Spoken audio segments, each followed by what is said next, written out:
When it was introduced earlier this year, the new 2026 Hyundai Palisade was bigger, bolder, and more capable than it's ever been. Well, now we could add one more word to that long descriptive list. It's also more economical. This is the 2026 Hyundai Palisade Hybrid. I'm Ryan Douthit with Driving Sports TV, and Hyundai has flown us out here to Austin to check out the all-new Powertrain. All-wheel drive models start at $47,760 US, including destination, which is a $2,000 premium over the front drive equivalents. The trim we have here is a top-end hybrid calligraphy with all-wheel drive. Price as you see it, $60,625 US, including destination. So now you can finally get it in a hybrid, which is great. A lot of people have been asking for that. But what does that do to the performance of this very popular family hauler? Well, let's find out by doing a launch. Now, I'm not going to do a proper 0 to 60 because we do those on a single road so that we have more accurate comparisons. Today, I just kind of want to feel what this is like. So I'm going to do drive mode into sport. So we have the most aggressive drive mode. And there's really not much else to do. I mean, it's a hybrid, so I'm not even going to torque load on it. We're just going to go 3, 2, 1, punch it. Whoa, then it kicks in. And 50 and 60. You know what? That certainly felt faster than the V6. Definitely. And it should feel faster because this produces a peak 329 horsepower and 339 pound-feet of torque. That's not bad. Along with the 2.5-liter turbocharged four-cylinder, there are two motor generators built into the 6-speed automatic transmission to add extra power on demand. There's a small one that works as a motor generator that produces 17 horsepower. And then there's a larger one that produces most of the thrust, which produces 72 horsepower. Combined with the gas engine, and you actually have a pretty solid power package. This is very similar to the way that Toyota designs their hybrid system in the 4Runner and the Land Cruiser. Those also have motor generators and motors in the transmission. It's a very good setup because it lets you basically use your existing all-wheel drive system without having to implement extra electric motors, like Toyota does with their Grand Highlander. This setup helps improve economy by filling in the gaps that you would normally have with a peaky four-cylinder turbo. Basically, when you're starting, accelerating, stuff like that can use a lot of gas, and the electric motors fill that in. So you have power throughout the entire curve, which is what you want. The battery pack is a 1.65 kilowatt-hour lithium-ion unit and is located right back here in front of the second row. I mean, under the floor, of course. So one of the big questions a lot of people ask when considering a hybrid is, will it drive in all-electric mode? If there is a button to activate that, I cannot find it. However, whenever I go under a speed, like under 20 here, I see a little EV light turns on the dash. The moment I stab throttle, it goes away. So let's see how fast can we go and still have that little EV light. Oh, there we go. It goes away.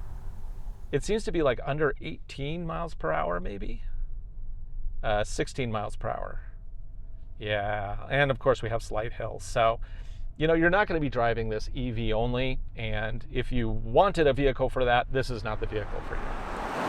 So we're going to switch over to sport mode here. Let's see, switch over to sport. There we go. Oh yeah, throttle becomes way more aggressive. Also, the steering feel is much better. It makes a much heavier steering feel. Oh yeah. There we go. Oh, this is pretty quick actually. Body roll is well controlled. Very nice. Yep. This episode of Driving Sports TV is brought to you by Onyx Off-Road. Click the link below to save 20% off your new membership using the code DSTV. We love Onyx Off-Road for planning our off-road adventures. Which trails to drive? How hard are they? Are they even open? Onyx Off-Road provides all that information in addition to tools to help plan and organize your next adventure. Have you watched one of our mini road trip videos? We use Onyx Off-Road to plan and navigate every adventure. And right now you can get 20% off your premium or elite membership to Onyx Off-Road with the code DSTV. That's of course an abbreviation for Driving Sports TV. Look for the link in the video description below or click this QR code. Hyundai claims that the new hybrid with all-wheel drive will get up to 29 miles to gallon combined on the EPA test. Front-wheel drive models, of course, get the best MPGs at 34. Considering the 18.2-gallon fuel tank, that means that all-wheel drive trims should have a driving range of more than 500 miles between fill-ups. But as I personally found out with our long-term Land Cruiser, this kind of hybrid configuration doesn't always yield the levels of MPG that we hope in the real world. The only way to really know is to test their MPG claim. And to do that, I'm going to now drive 10 miles and see what the car calculates for its MPGs. Now I can use a little built-in calculator here. This isn't the best way to do it, but right now I'm only here for a few hours driving this car. It's the only way we can do it. So I am not going to try to hypermile here. I'm just going to drive normal on the Texas highway, which is everywhere from 50 to 70 miles per hour.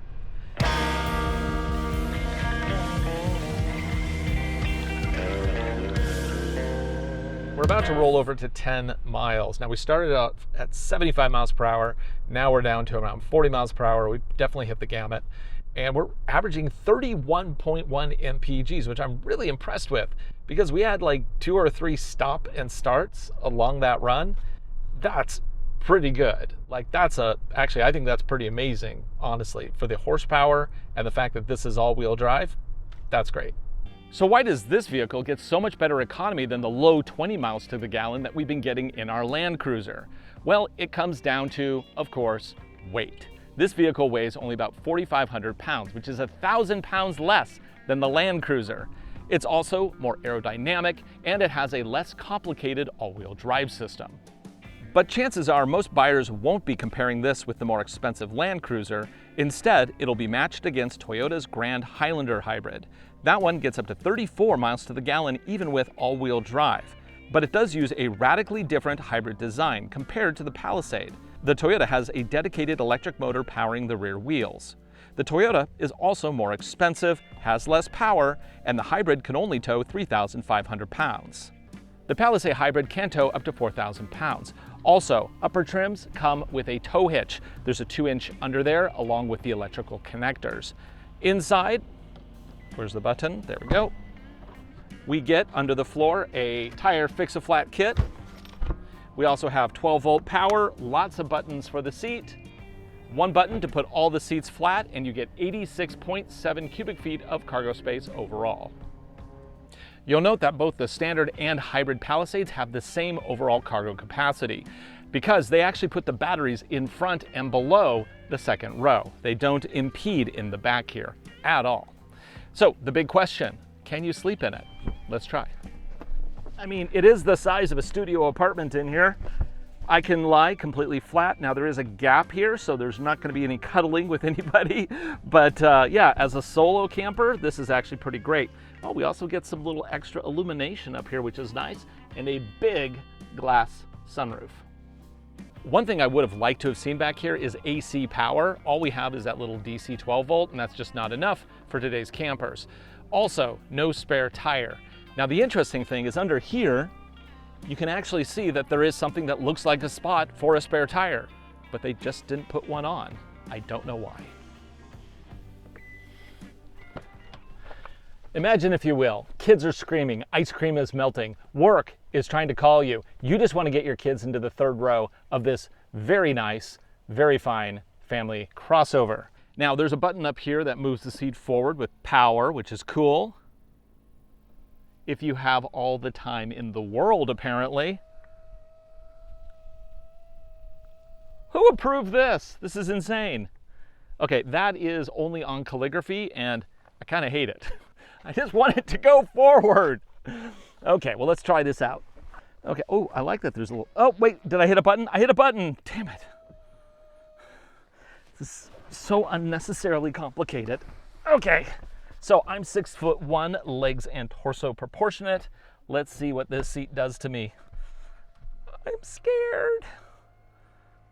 Oh, it's getting close, it's getting close. Ah, it's eating my toes. Okay, don't love it back here.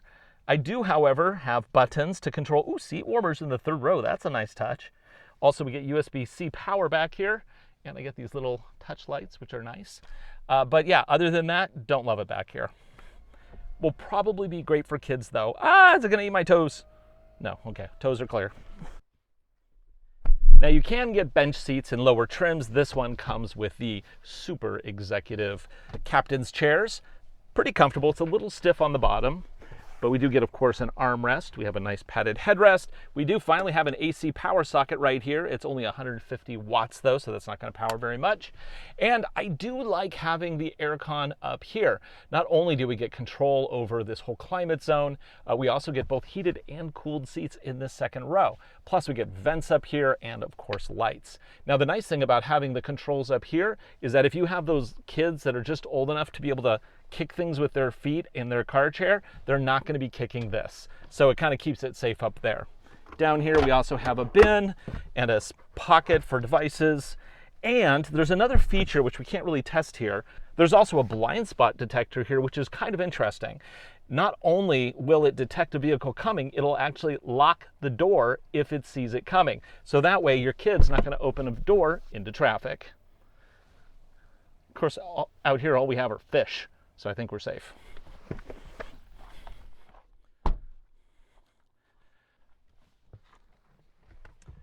When I tested the XRT Pro earlier this year, I really liked the new interior. And for the most part, I like this one. My biggest problem is just a personal choice. It's these colors. They are a brown that I just don't think looks very good. It reminds me of old Fisher-Price toys, or even like, you know, those of you with Star Wars action figures, Princess Leia's little jacket, yeah, same color. But, you know, you can get this with different colors, so I'm just going to let that slide. They do have some nice, like, wood accents in here. The stitching is very nice. The steering wheel is wrapped with the same Nappa leather. The seats are very comfortable now, which is, in my opinion, a big upgrade for Hyundai. And we have more adjustments than you will know what to do with on this seat. We even have a little cushion for the underside of my thighs, which is great. The seats also are both heated and cooled. Plus, we also have a heated steering wheel. Oh, what do we talk about here? There's so much. Okay, well, we have a charging pad right here with a couple cup holders. The USB-C sockets are 100-watt units, which is awesome. We have more space for stuff down here, like if you have a handbag, and another 12-volt socket. Now, moving on up here, we do have physical controls for the aircon. Love to see it. And they work pretty well, very quick. We do have dual zones up front. Above that, we have some quick keys for the infotainment system, and they are continuing that same kind of swept look for the infotainment. We have a gauge cluster digital version in front of us, and then we have all the infotainment stuff on the right. Now, this does include maps, which are standard across the Palisade lineup. It's a decent system that does use voice commands. Navigate to the nearest Starbucks. Oh, it worked. We had just enough data. Who knows? Doing the Starbucks search, I can see we have a bunch around us and we can navigate to them. And that brings me up to a feature they call stay mode. Now, stay mode basically lets you keep the vehicle powered up and tap off of the hybrid battery. Not only will it leave the cooling system going, you get all the electronics for music, you can even still charge devices off of it without engaging your engine. No gas will be burned. Now, that would raise the question, well, isn't that just a pet mode? Well, no, because it doesn't give you it doesn't say my pet is there and it doesn't lock everything for you. So it's like a baby step towards a pet mode, but they just don't have that on this. Hopefully, that will be added in the future because this does support over-the-air updates. So that is something that we could possibly look forward to.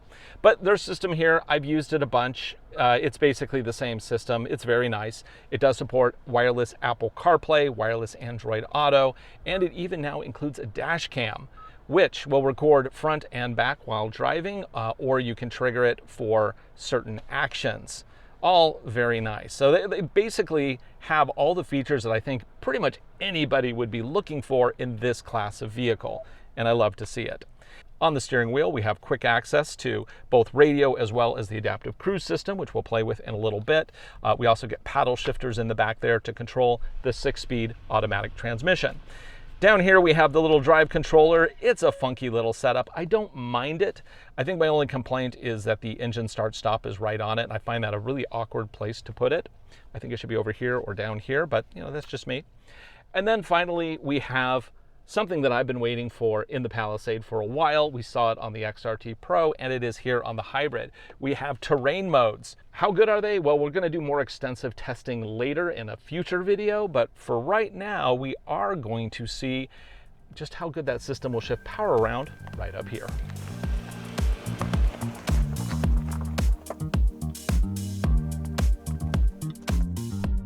Though we don't really have an off-road park available, we do have just acres and acres of ranch roads. So we're going to drive around here and see if there's something we can do that'll really stress the system. Now, in terrain mode here, I'm so excited for terrain modes because it's actually the system that provides aggressive brake vectoring. That means that it'll grab wheels that start spinning and push that power back into the system. It's a really nice way of providing more off-road capability than you can normally get in a vehicle like this. Now granted, the XRT Pro does have a rear locker, which this doesn't have, and they don't offer the XRT Pro with the new hybrid powertrain, but I am curious what this can do, because typically when you go hybrid, that's also when they start taking away some of the off-road features. So I was very excited to see terrain modes here. And what we get are snow, mud, or sand. Now both mud and sand will allow for extra wheel spin. That'll clear lugs, so if you get any mud loaded up in them, but it'll also provide more of that brake vectoring to really give you, more capability. You're not just going to be spinning wheels, you're going to be moving forward, or at least that's what it's supposed to do. Historically, prior to this generation of Palisade, they didn't offer terrain modes, at least not locally. They were only available, around the world, but not in the US for some bizarre reason. The suspension here is actually pretty nice. I mean, we're rolling along just a farm road here, and it feels pretty good, even with these really big 21-inch wheels. Now, I don't necessarily recommend anybody rolling down the ranch with 21s, but, it's not bad if you keep it slow. But you do have to look for punctures, specifically snake bites on the edges, as wheels press against those rims. In case you are wondering where I am, I will just tell you, no, you cannot drive here. Sorry, these are not public roads. All I'm gonna say. Okay, things getting a little trickier here, but still no problem. I mean, this is using Hyundai's H-Track all-wheel drive. I love the fact that they kind of went with the same rough design that Toyota uses on their more rugged off-road hybrids, specifically Land Cruiser and 4Runner, by integrating the electric motors into the transmission. Not only does it make for a very compact package, but it also gives you that, hybrid boost without compromising your all-wheel drive capability. Okay, for the top of this hill, looks like we have to do a tight turn, and there's a little ditch there. Let's use that ditch to see how well this transfers power around. I'm gonna go wide on purpose. I'm gonna try to put my driver's side rear wheel in the ground. I'm just gonna try to see what we got here. Add a little throttle. Yeah, there we go. Adding throttle. It's shifting that power around. It's figuring it out. These are not all-terrain tires, so they will get torn up if we do too much of this. What? Oh yeah, there we go. That's exactly what I wanted to test. The capability is there. Now, how far can we push it? Well, we're gonna do that test later when we get one of these back to our off-road test site in Western Washington State. But right now, we are going all the way to the top of this little mountain in Texas. I think this is the most off-roading a Palisade Calligraphy Edition will ever do. It's still pretty rough. Now these rocks look pretty rough. They're not polished sea rocks. These are rugged, and we are on all-season tires here, of course. So gotta be careful. Just keeping slow. Through the forest. Try not to scratch the beautiful paint. I think we're okay. Oop, gonna go hard left, hard right. I think this is the turn to the view. Maybe, oh no, that's the hard road down. We're not doing that, not today. So we made it to the top and it did fine. Now this obviously is a test that most people are not gonna drive a Palisade Calligraphy like this. But if you needed to go up a range road, that it can do it, right? It has the ability to transfer that power around and get you where you need to go.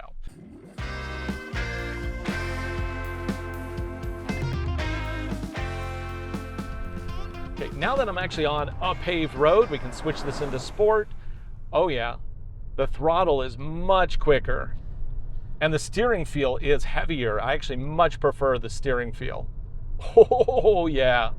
Now, of course, this uses the electric motors in concert with the gas engine to not only add thrust, but add thrust in the right way at the right time to improve handling. It's a very complicated thing, and I can't really describe it in this video. However, I will say that the power is good and the handling is great for this type of vehicle. I mean, this thing is plenty fast. Plenty fast. Try the paddle shifters. It's pretty quick. Now, it is interesting that they went with a 6-speed here instead of, the more common 8 or 10-speed these days. I guess with all that torque, they just didn't need to worry about it. So that was fun. But now let's see what this is like on the highway. Switch back to, let's go to eco mode. Sure, why not? I am in eco mode, and I'm also going to set the adaptive cruise control so we can test that. Turn on lane detect, and now we will, of course, gap with the vehicle in front of us, and the vehicle is doing a lot of the heavy work of driving. But it is a hands-on system. Let me just demonstrate how well it tracks down the middle right here. It's doing a great job, tracking true, keeping us centered, no problem. Okay, hands back on the wheel and let's log some miles.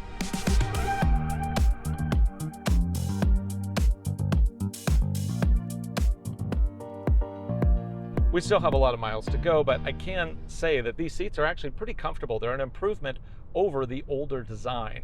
And we also have a ton of controls over here, which is great. We can definitely get into the proper position.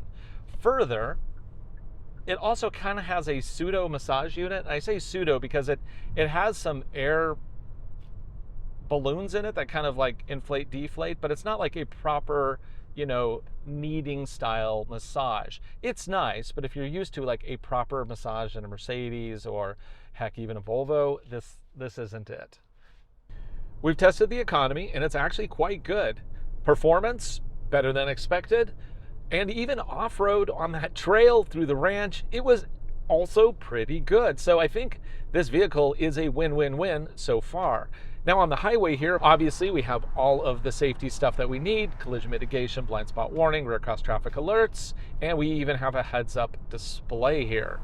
And they even improved the noise, vibration, and harshness of this vehicle by adding extra insulation throughout the vehicle. The carpet now goes everywhere. Before they had some bare spots that you wouldn't see, but it would let noise in. And they have acoustic glass on all trim levels in the front. If you get the calligraphy, you even get it on the side, which is nice. Makes for a very quiet cabin. So would I pick this or would I pick the Toyota Grand Highlander? That's a tough question. I would say that this vehicle is more loaded for the money, and I think the all-wheel drive system with the hybrid powertrain here is really a great combo. I think this is much better than the standard 6-cylinder, which is also still available, of course. So yeah, I'm gonna probably pick this over the Grand Highlander. Although the Grand Highlander does get better MPGs, I think this offers more for the money. For Driving Sports TV, I'm Ryan Douthit. Thanks for watching. Be sure to like, subscribe, share videos. We make them for you. Hope you enjoy them, and we'll see you again right here on the next one.